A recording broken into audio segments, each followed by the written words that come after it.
آج کی آیت۔ محبت میں خوف نہیں ہوتا، بلکہ کامل محبت خوف کو دور کر دیتی ہے، کیونکہ خوف سے عذاب ہوتا ہے اور کوئی خوف کرنے والا محبت میں کامل نہیں ہوا۔ یوحنا 4:18 آیت۔ عزیزو، 5 سالہ جیڈن کافی دیر سے اکیلا بیٹھا ٹی وی دیکھ رہا تھا۔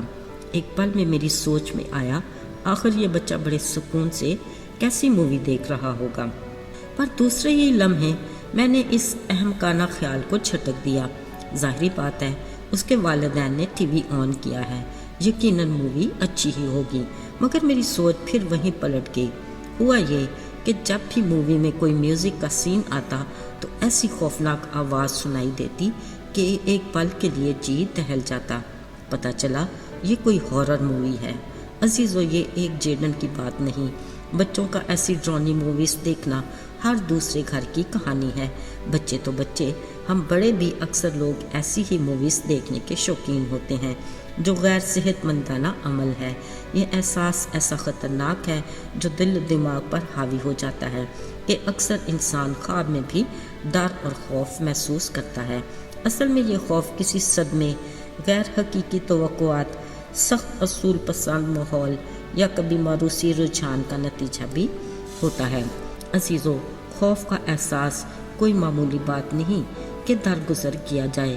یہ انسان کے حوصلے اور ہمت کو کسی حد تک ختم ہی کر دیتی ہے کہ وہ کوئی مثبت قدم اٹھانے سے ڈرتا اور کچھ بھی کرنے کی جسارت نہیں کر پاتا۔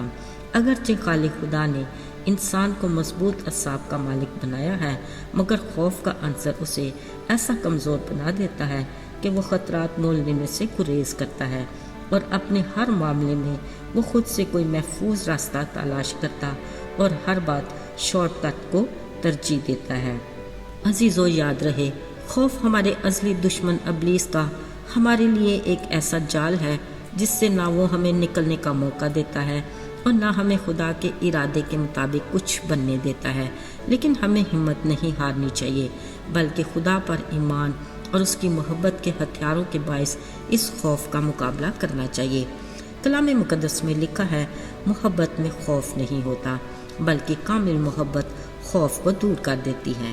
عزیزو، یاد رہے، جب آدم اور حوا کو خدا نے نیک و بد کی پہچان کا پھل کھانے سے منع کیا، خدا نے صاف کہا تھا کہ جس دن تو نے کھایا تو مرا، یعنی موت کا خوف۔ اب یقیناً جس دن انہوں نے وہ پھل کھایا، انہوں نے خود کو پہلی بار ننگا محسوس کیا، وہ ضرور موت کے خوف کا شکار بھی ہوئے ہوں گے، پر عزیزو، خدا نے اپنی کامل محبت سے ان کا خوف دور کیا اور ایک برا ذبح کر کے انہیں چمڑے کے کرتے پہنائے۔ یوں گناہ کے باعث ہلاکت اور موت کے خوف کو خدا نے اپنی بے پناہ محبت کے باعث دور کر کے پاک اور بے عیب برے کی قربانی، یعنی اپنے اکلوتے بیٹے یسوع کی قربانی کا وعدہ کر کے دور کیا۔ کیونکہ کلام مقدس میں یوں لکھا ہے، گناہ کی مزدوری موت ہے، اور جو جان گناہ کرے گی سو مرے گی۔ اور یہ بھی کہ خدا کسی کی ہلاکت نہیں چاہتا، بلکہ یہ چاہتا ہے کہ سب کی توبہ تک نوبت پہنچے، یعنی ہر گناہ گار کا خوف ہلاکت اور موت ہے، جو خدا نے اپنی کامل محبت سے دور کیا۔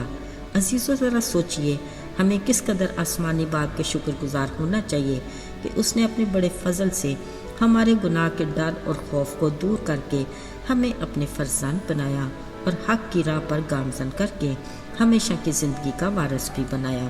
میرے عزیزو، یاد رہے، خوف انسان کو اپاہج اور معذور کر دیتا ہے، فقط محبت ہی اس کا توڑ ہے۔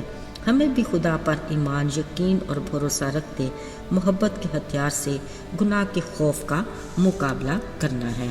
آئیے دعا کریں۔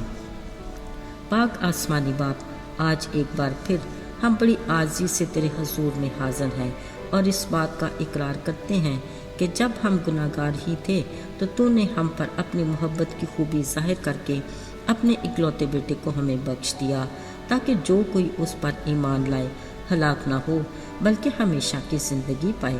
ہم تیرے شکر گزار ہیں کہ تو نے ہمیں اپنی کامل محبت سے گناہ میں موت کے خوف کو دور کیا اور ہمیں اسی محبت میں جوڑے رکھ۔ یسوع کے مبارک اور بابرکت نام میں مانگتے ہیں، آمین۔